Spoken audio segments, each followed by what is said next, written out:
backing up, where did that skill set come from? You know, I had always been a tinkerer. Okay. You know, I was a little kid that, you know, Dad gives us mini bikes, my brother takes off riding his, and I take mine apart. Got it. Yeah. And I always liked being around wood and construction. And as a teenager, we actually did work in construction for my Uncle Richard. Mm-hmm. So we would, I did anyway. Now, what year do you think that was? I probably started when I was 14. Okay.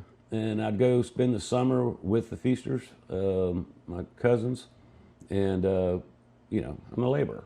Yeah. I was in charge of a shovel. Yeah. Sometimes I got the big job, I had a shovel and a wheelbarrow. Mm-hmm. And then another guy you might have to tell to do something, yeah. Yeah.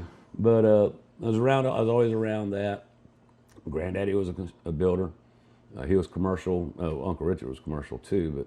But so grew up around construction. Really started the woodworking in high school. Mm-hmm. When we finally landed in Georgia, I had pretty much enough credits to graduate from high school. Okay. And so my senior year, I really didn't have anything to do. Now, when you guys moved from Florida, you moved from Tampa to Georgia? Yeah. Tampa area. Tampa, the Jacksonville, and then the... Okay, so when you guys landed in Georgia, where were you guys at?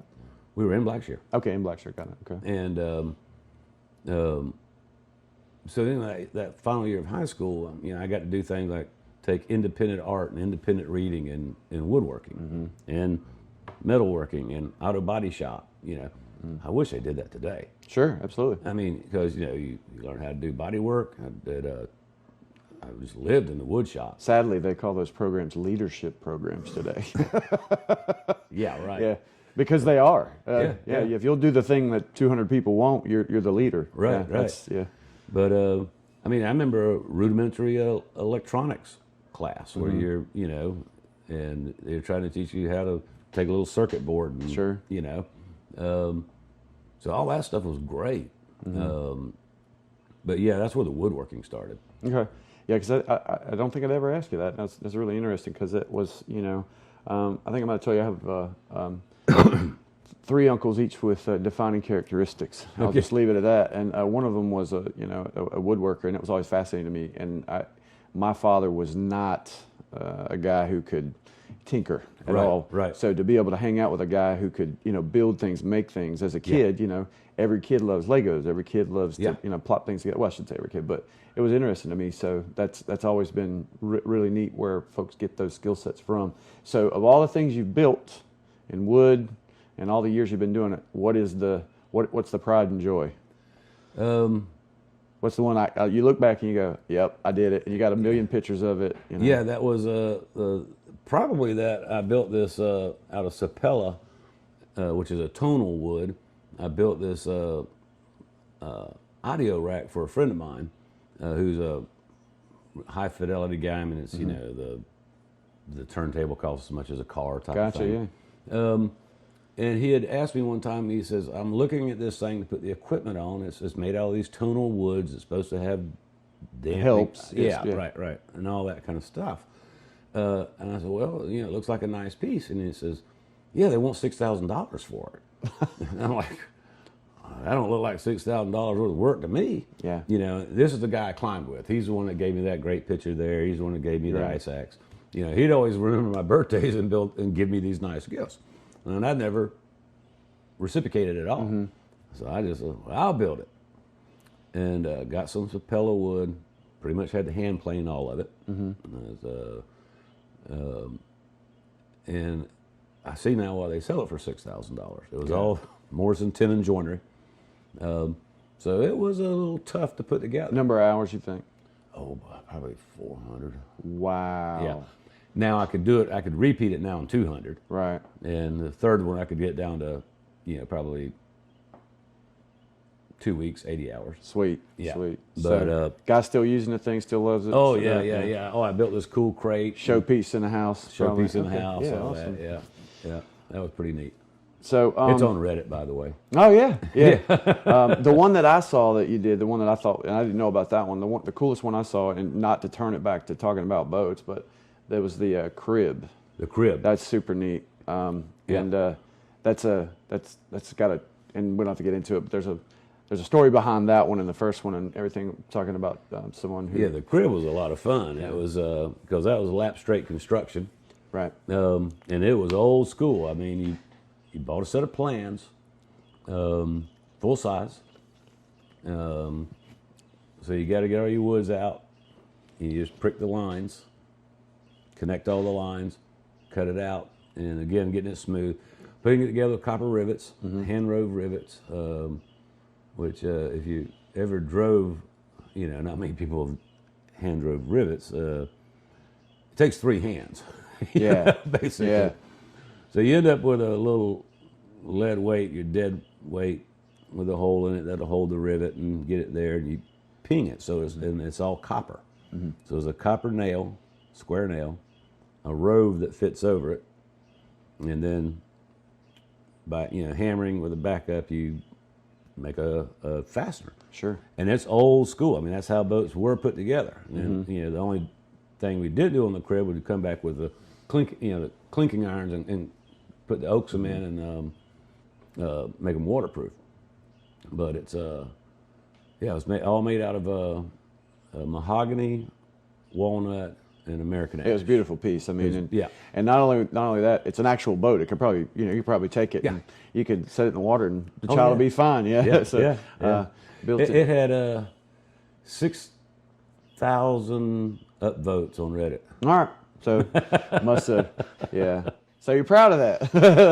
No, that's cool. I get it. And then that's interesting that you said talking about that, because when I heard you talking about that, and I started thinking about building a plug, and I don't want to get ahead of us, but I started thinking about building a plug and kind of building a new boat model, and I was thinking, You build a wooden boat? but I was thinking, you didn't want to build boats, you wanted to build plugs. Yeah. Yeah, Well, that's a lot more It fun. all makes sense to me now. Yeah, Yeah, the yeah. sanding and the smoothing and all that. Yeah. So we'll get into that a little bit, but yeah, that's a kind of a eureka moment for me there. So, all right, college life. I'm going to ask you because this is just, and I got to get it on film. All right, so let's talk about the glitter on the highway in Athens. Okay. Okay. All right. So you're in Athens. You're in What Athens. year is it? It's the late 70s, Late 70s. Okay. and there's a bunch of little bands running around, and they got different names now, but Sure. back then they were, they're just local bands. Right. Play in the bar, have a lot of fun. One of them was the B-52s, and the other one was REM. Sure. And they weren't, like I said, I think REM was Love Tractor or something. Yeah. And I don't know what the 52s were. But anyway, they're just local people. Well, Somebody you could probably bump into and probably had a drink or two with, and Well, at least yeah. shared a room with. Yeah. Yeah, and I was also on the community activities board for the music side, so we did all the concerts. Right. Right. So we'd get in the big names, Right. and then of course we'd use a warm-up band, and then the warm-ups to the warm-ups to your Absolutely. locals. Yeah. And so yeah, we'd do the small stadium, we'd do the Coliseum, we'd do them all. Yeah. We were kind of in that scene. My wife was in the music department. Okay. And all our little buddies, a couple of I didn't know that. No, Yeah, I've my never couple seen- buddies were in the music department, so we were kind of in that music. And what did wife play? She was pianist and a singer. Okay, She was cool. vocal primarily. So you're kind of in that little, Yeah. half of your life is in that little collective on her side. The three identities. Yeah. Yeah, and mine was at the political side. But Yeah. so anyway, the Glitter on the Highway was we would have these parties out in the woods, and you get out of town Sure. and Easier. easier, Yeah. less trouble. Yeah. And so it'd always be out in somebody's old barn, or sometimes it was just a clearing. Depends on the weather, but. Well, there was a lot of that in Pierce County, and I think that's a rural thing. Like I remember that in Ware County. Seeing just you're in a car with somebody, the next thing you know, there's a clearing, and then there's 300 people standing in a field, and you're like, wait, I know everybody here. Yeah. So, yeah. Well, one of the things to do was to know where the turn was down the dirt road, Right. was to throw glitter on the highway. Got it. And so as you're driving, all of a sudden you see the glitter, hit the brakes, and Yeah. okay, there's a 2-path right there. I'm going down that 2-path. That's going to the party. Got it. So anyway, And then when you get to the shack, you get to the shack. and there's glitter on the front porch. Yep. All right.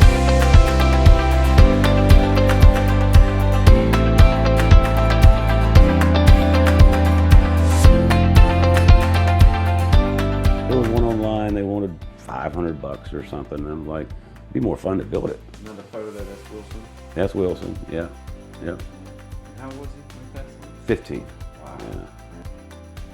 He would be, Joe's 37, he'd be 35.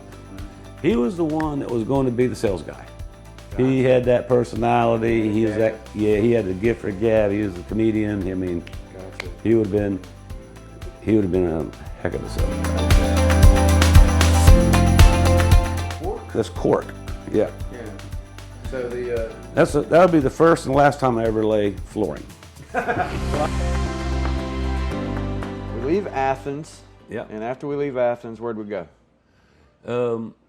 I went to over near Tifton. I had gotten my real estate license while I was in college. You got to let the license mature for 3 years before you can be a broker. So by the time I graduated from college, I had my real estate broker's license. So I went to Tifton, and there was a guy there that's kind of partnering with my dad on a Century 21. He didn't have a broker's license, so I was the broker. Gotcha. So I'm fresh out of college, never sold a piece of real estate in my life. Here I am, I'm the But broker. you got the paper. Yeah. I got the paper. Sure. And so started in that, and moved back to Waycross, and we had 2 more Century 21s. And at that point, I started building some houses. There's the wood again. Yeah, the real estate was okay, but it was just really wasn't my cup of tea. It's I'm 20 something years old. Your best real estate agents is a 40-year-old woman who's Sure. from From that area. Yeah, Knows how to say hi. everybody, Knows everybody. Yeah, absolutely. And I just wasn't effective at managing that person. Man, we've talked about that.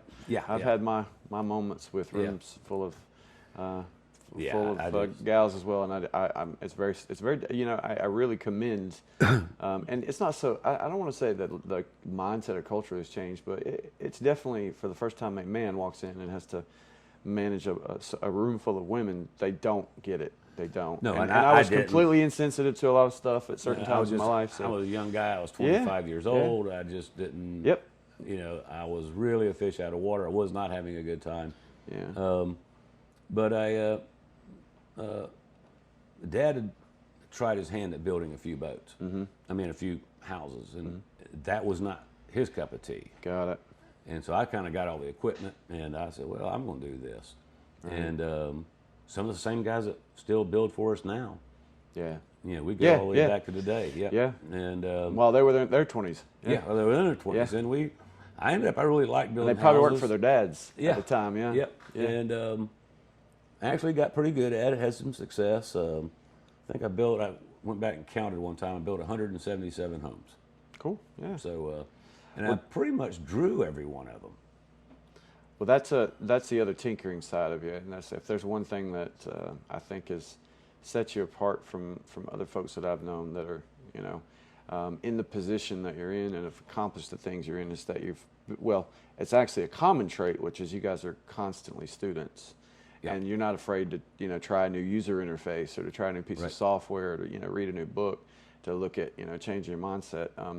I think we've all heard I've been doing it for X number of years, and if that's the follow-up question to that is, are you still using the same method? Right. Because if you are, that doesn't mean just because you've been doing it this long that you were doing it the best way. So Yeah, you're not doing it the best The way. fact that you've always been that way has been awesome to me, because when I catch myself getting old, I do try to be more like Wally. So, But I drew every boat. I mean, I drew every house. I've taken classes in value engineering, and yeah. If you go through all my plans, you start looking at them, and you realize, okay, full sheet, full sheet, full sheet. Where's that window at? It's the proper. There's a window can move a few inches this way or that way to make it easier for the carpenter. Sure. Yeah.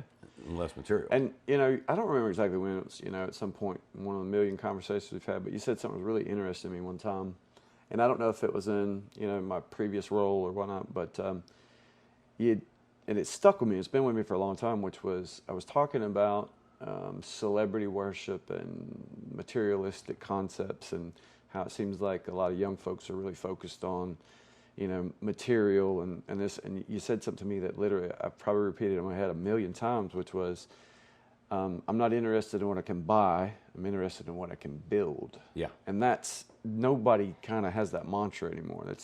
It's really a different idea. I hate to say it's a relic of the past, but in some ways it really is. And that's what we're talking about as far as like, and Dave, yeah, he's the same way. Oh yeah.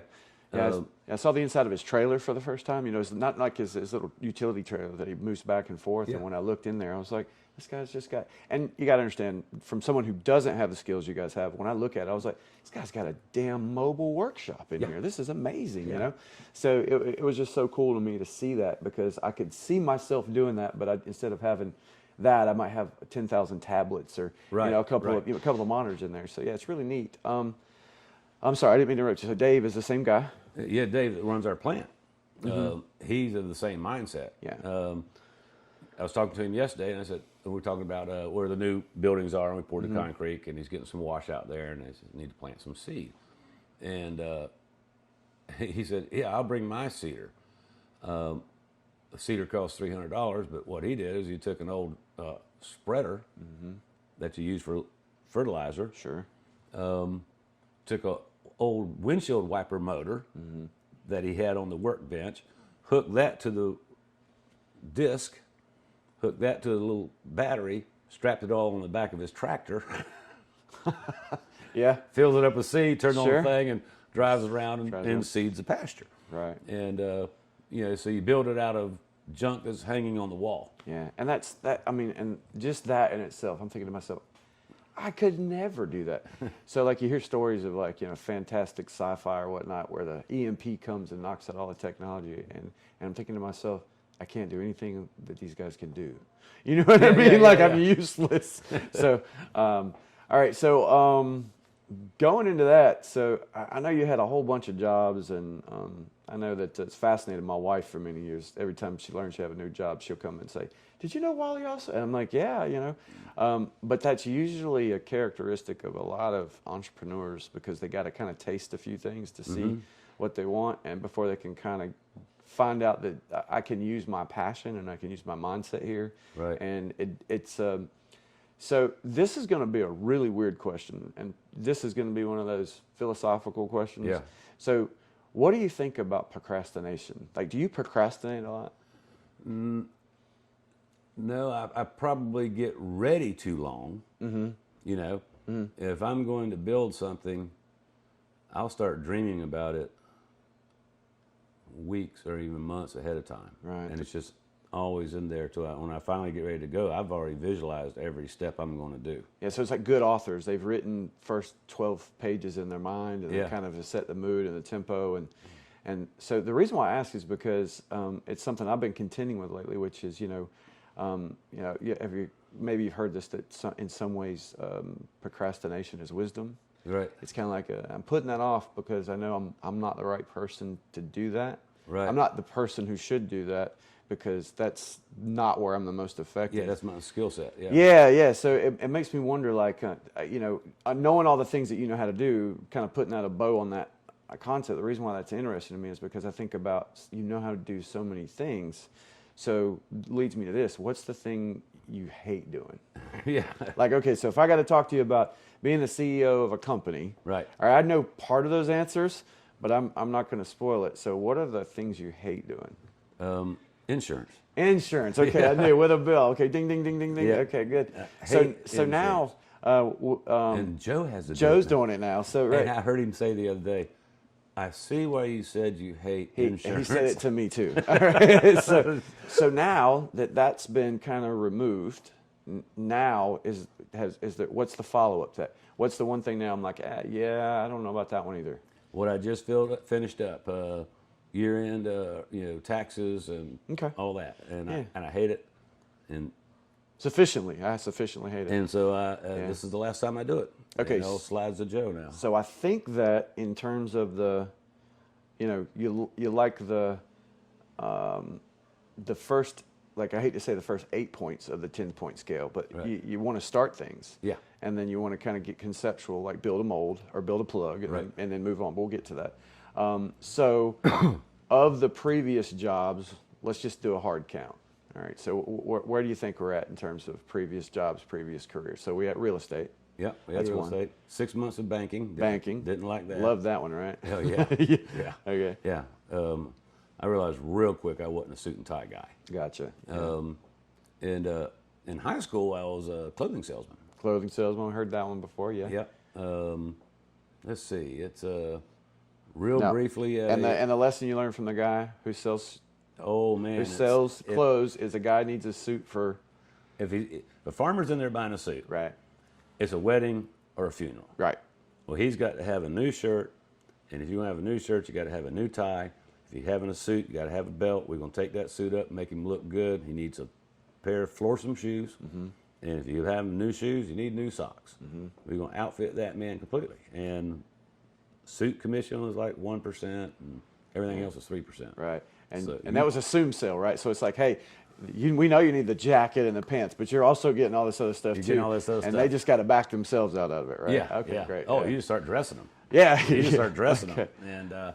And I watched the guys that was good at it and just kind of copied them. You didn't really give the guy an opportunity. Option, yeah. Yeah, Yeah. you just So started this is putting what that we're on, doing. and you holding that there, and you got that tie, and Yeah. it's like, this looks good on you. Yeah. When you're selling suits, you put your hands on the man's shoulders. Yeah. You're marking that thing. Hold still. I'm marking. Yeah. You're gonna look like $1 million. Right. But we took up every suit. Yeah. Nothing was off the rack. Wow. But you get them to that system, they realize, okay, these pants are not hemmed. Right. I can't walk home with them. They've got to be hemmed. Right. Cuff or no cuff. So you got them saying all the things they're supposed to say. Yes. Yes. They're yes, in the system. Okay. Yes. Yeah. Yes. Yes. Okay. Yeah. Got it. Yeah. And next Kinda thing like the guy's walked out. He's got a whole brand new setup. Kind of like a good deposition attorney. Yeah. That's right. All right. So moving on to, so we had 3 there. So that was clothing sales. Yeah. And then what was some others that we did? Later in life, I built houses. I ran a real estate broker, and did work a little bit on the farm. Transmission. Transmission, yep. Transmission. Oh, yeah, that's right. I ran a transmission store for 18 months. Right. Learned how to build transmissions, Right. automatic and manual. Actually built the transmission in my The MG? Fiat. Fiat. Okay. Yeah. Yeah, when you're a kid, you get to, Yeah. you sure. like throwing them gears around Yeah. and stripped out the synchronizers and and we knew how to do automatic transmissions, and I built a few automatic transmissions. And it was a Fiat, which the guys that were working for me, I had 2 mechanics. Sure. A transmission is a transmission, but they never take any part of Ford in transmission. Right. But again, you're tinkering. Oh yeah. Yeah. Just Just learning and tinkering and Take a picture, right. Yeah. Yeah. go to Walmart, Yeah. turn your film in, Yeah. get your picture back. Yeah. And now you can do it with your phone. Yeah. Now you can do it with your phone. Yeah. Okay, so from there, a little bit of farming, which kind of leads into where I kind of wanted to learn a bit more about. So we're on the farm, and it's blueberries. I know that from, a million years, and the farm is still there. Still there. And Rusty runs the farm. Yep. And there's this product placement is endorsed by Blue Rabbit Eye Wine. Okay, Rabbit Eye good. Wine. There you Okay, go. Rabbit Eye Wine. Go buy some, folks. All right, so so we talk about the concept of irrigation leads some discussion into fiberglass. Is that right? Yeah. So can you tell me about that? How that work? So it was they were doing some new fields, and they needed some subsurface irrigation and drainage. Now, what that means is, typically on a farm you'd have overhead irrigation, which is not efficient, and then you have some underground drainage that gets water off. And the idea was came up in the Israelis were doing it, was to use that underground drainage to force water back up in the field. And the idea was that it's orchards where you're watering the bush or the tree roots, but you're not watering the weeds. Okay, gotcha. Yeah. So you're kind of trying to artificially control your water table. You need control structures as you go up and down hills. And is that like is it in some way? it's basically a box. But is that some way like a precursor to hydroponics? Is that kind of the same idea?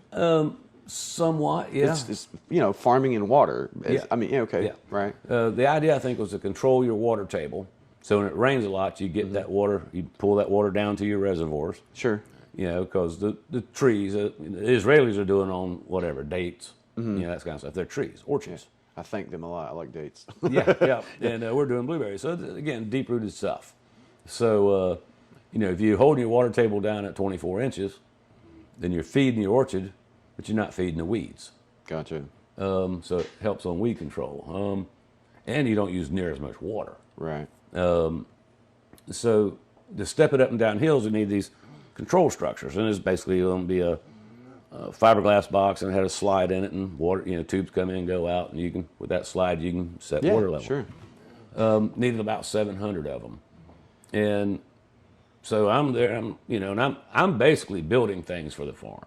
I'm building some tables for grading tables and sorting and stuff like that, and some barns. So Dad says, hey, fiberglass. Yeah, So you're. I buy a book. So and then the first, I think I understand where you're going to go with it. So the first concept of this box, for lack of a better way to say it, was built off of a plug. Yep. Yeah. Yep. So a wooden plug. Right. And then really want to get into some detail on how plugs are built a little bit later down. But so the first, concept of fiberglass was literally a book that you got. It's okay if you don't. I'm just kind of wondering. Do you remember the author of the book and the title of it? I don't remember. I still got it. It's that plant. It's a boat building for amateurs.